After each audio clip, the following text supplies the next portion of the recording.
Hello and welcome to another episode of Tackling and Decoding the Economy post the COVID crisis, especially from the Indian context, but also from the global context. A large part of the machinery is, of course, what happens with equity markets. They've been up, they've been down, it's been a roller coaster in terms of reactions to COVID. But what lies ahead, more importantly, is this a big turn for the asset class? And does it still remain the most profitable or lucrative asset class to look at? Joining me to decode and answer all those tricky questions is Vetri Subramaniam. He's Group President and Head of Equity at UTI Asset Management Company. He's been watching this space for decades. Vetri, great to have you on the show.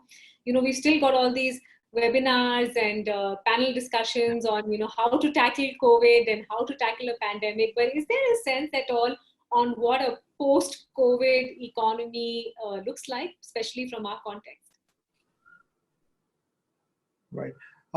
Yeah, so I mean, it is a completely new challenge, and in a way, we don't quite have a playbook for this because, I see a lot of reference to economic data.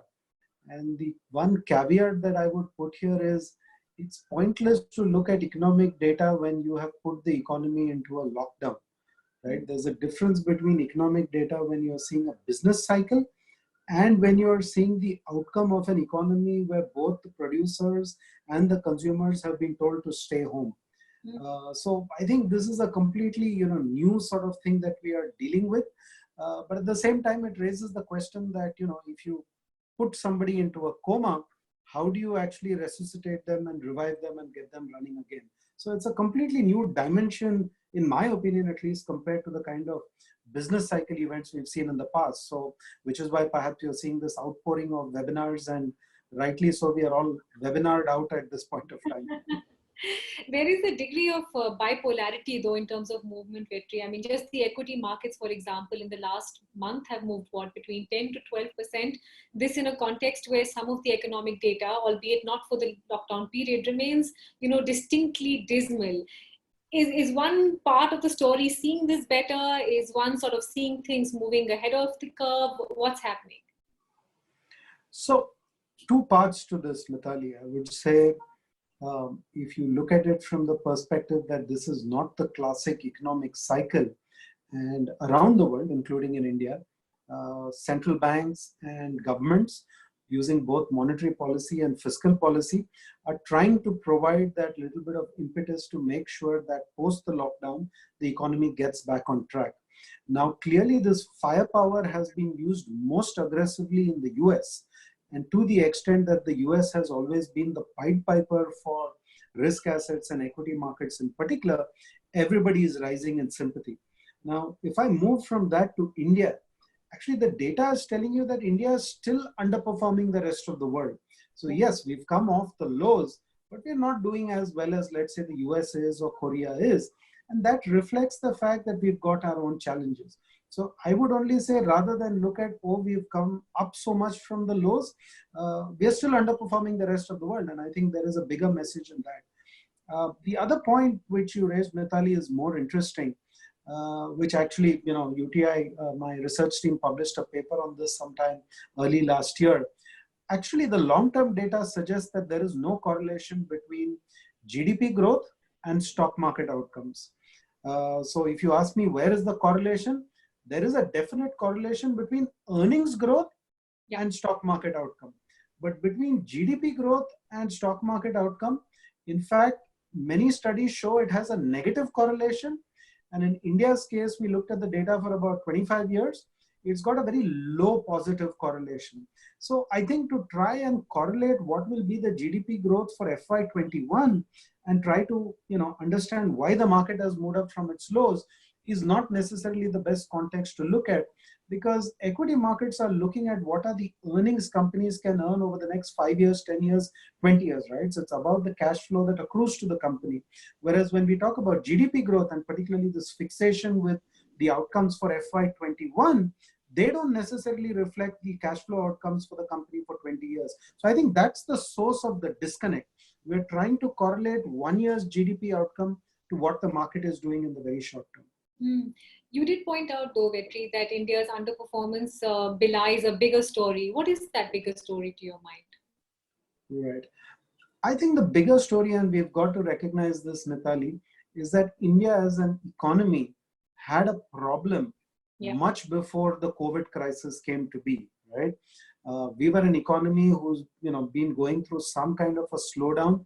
Some would argue actually all the way back to 2017, and certainly ever since the financial market issues that sort of erupted in late 2018, the economy has been in a downturn. So this downturn has come at a point in time where our economy was already weak. More importantly, our financial system was extremely fragile because of what happened in the non-banks, and then gradually it spread towards the entire credit ecosystem as well. So I think this, in a sense, again, Mitali, makes our sort of positioning today very different from where we were, let's say during the GFC. Prior to the GFC, we were growing at 8%. In fact, at that point of time, the RBI, as the policymaker, actually wanted India to slow down, right? Whereas here, going into this crisis, we were growing slower than what any policymaker wanted us to grow. Our fiscal deficit, much higher than where we were in 2008.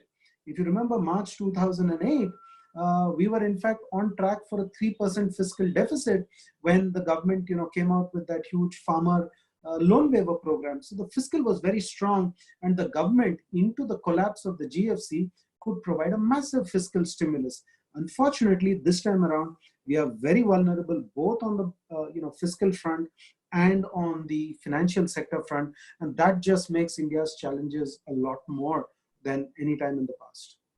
And when you are struggling with a coma that's lasted longer than other nations, Vetri, you have comparables like the US, which, as you said, is literally pump priming the system back into action, versus on the other hand of the spectrum, India, that has done very little actually in terms of fiscal stimulus. It's just been monetary action that's been more consistent and perhaps larger in nature. Can this work? The jury is out on that, Mitali. But to be fair, we've engaged with, quite a few people in government, in the bureaucracy.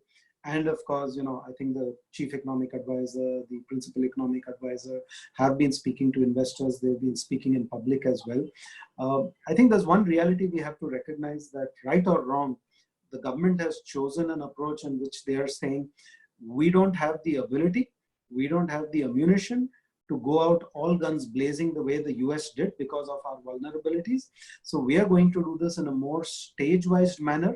And at every point of time, we are willing to take incremental steps. So I think the one little bit of comfort that I take away from my interactions with government is that they've done what they've done, but they've not closed the door on doing more.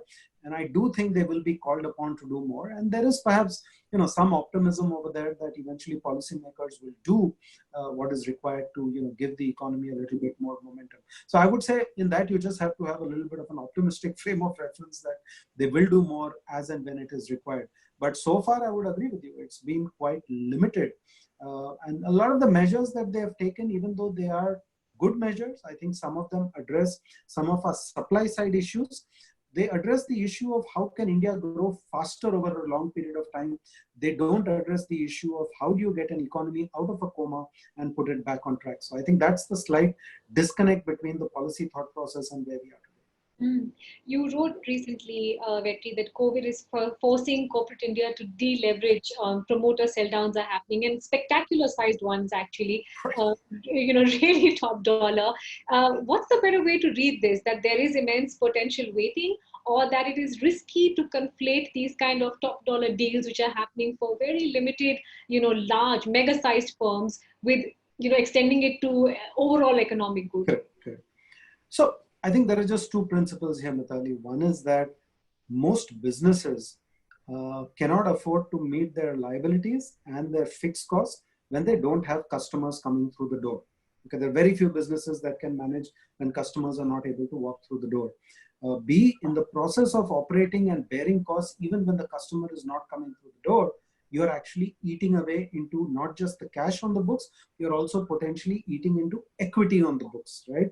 So I think what you're seeing now is a very logical response from companies saying that, look, we need to now buffer up the balance sheet because We don't know how long these problems might last, and we need to have the ability to last longer than this sort of current shutdown in revenue.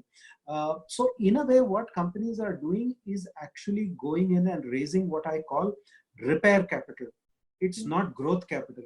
It's sort of repair capital. It's insurance capital to say, just in case this shutdown or these problems last longer than what I anticipate today, I need staying power in the business, right? So that's one reason why you're seeing everybody go in for this repair capital. The second thing to keep in mind, Mitali, is that not everybody has the option to do this, right?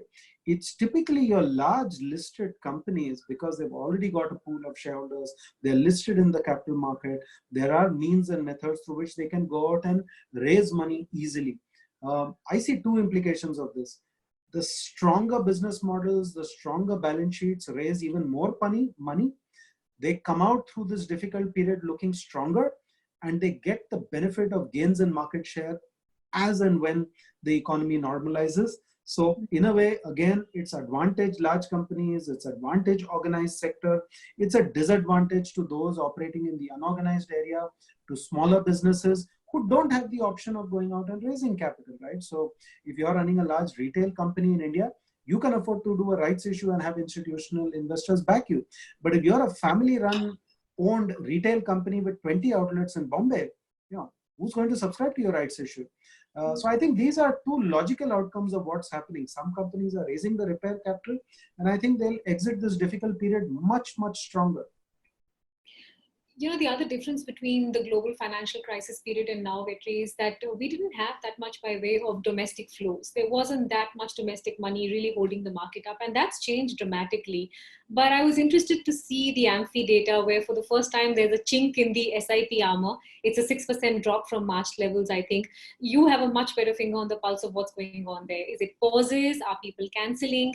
Are people getting nervous for the first time in many years about, exposure to equity or investment in equity? So, Mitali, I think at least at our firm, and I would say this is true of the industry as well, it's a time to actually do a lot of hand-holding of investors. Like it or not, many of them don't realize that their market journey is going to incorporate these kind of sharp falls. So they're suddenly looking at their account statement and saying, look, I haven't really made the money that I hoped for. I've been doing an SIP for 4 years or 5 years. So that's one thing that we as an industry have to do, which is to handhold people, show them that even in the past this has happened. But if you stay the course in terms of your SIP, eventually you can get to a much better outcome. So that's what we have to do as an industry. But I think we can't lose sight of the fact that two things are at play here. One, people are concerned about their incomes, right? So if there are people who are concerned about incomes, they may choose to pause those SIPs. They may choose to cancel them simply because for them right now, income visibility is the challenge. Where they invest it is no longer a challenge. And therefore, I would not be surprised to see some kind of slowdown in SIPs, continuing to sort of increase over the next few months. And this is not new, right? I mean, even as recently as 2010 to 2013, which was perhaps more extreme because it was not SIP money, we as an industry actually saw the folio count in the industry drop by almost 24%, not a small number at all. So yes, it's down, 1 month. I would actually worry that there is scope for more such, sort of cancellation or pausing of SIPs. And as an industry, at least and as a firm, what we are trying to do is reach out and tell people, okay, if you've got an income problem, pause it. But if you don't have one, please keep going, because otherwise you won't get the benefit of these lower valuations. For the economy, I've heard any number of alphabets to describe what lies ahead, Vetri. V, U, L, all of it. Do you have a sense of what the stock market movement might be? Very jagged moves, very, very choppy market. What is it that one should sort of, prime oneself for over the next 12 months? No, I think the jagged sort of moves in the stock market are, very, very likely, Mitali. You've been there covering the markets during the heydays of the dot-com bust and after that. And that's a time where, once again, everybody was taking their cues from the Pied Piper. I think the same is at play again. The other factor to sort of watch over here, Mitali, is that if you remember, even the worst point for equity markets, not just in the US, but even in India, was around the time that the dollar index was really strengthening, right? One reason why we've seen a little bit of let up in sentiment for the better is because the dollar has actually started to come off its highs quite significantly and sharply, which in an environment where you're seeing a lot of liquidity is actually positive for some kind of flows towards emerging markets. But I think the sort of jagged nature of the move is very likely. My mind goes back to the middle of 2000 to almost late 2001. It was a series of up and down sharp moves, literally every week. And even if you look at the sort of 7 or 8 month period starting somewhere in July of 2008 all the way up to March 2009, that was also a lot of these sort of sharp up and down swings. So I think that's par for the course, which one sort of should accept that as what's likely to play out. If I had to ask you to, put your neck on the line and pick one asset class that you think is going to see even more dramatic moves in the next year, Vetri, between gold, crude oil, and the stock market, which one do you think it would be? I think the more jagged moves will most probably be in the equity market. I think crude has gone through its period of extreme deleveraging and has normalized. And I also think crude, to the extent that it is a consumable, to the extent that it actually stays stable at $35, $45, honestly is good for the global economy. It's also good for India.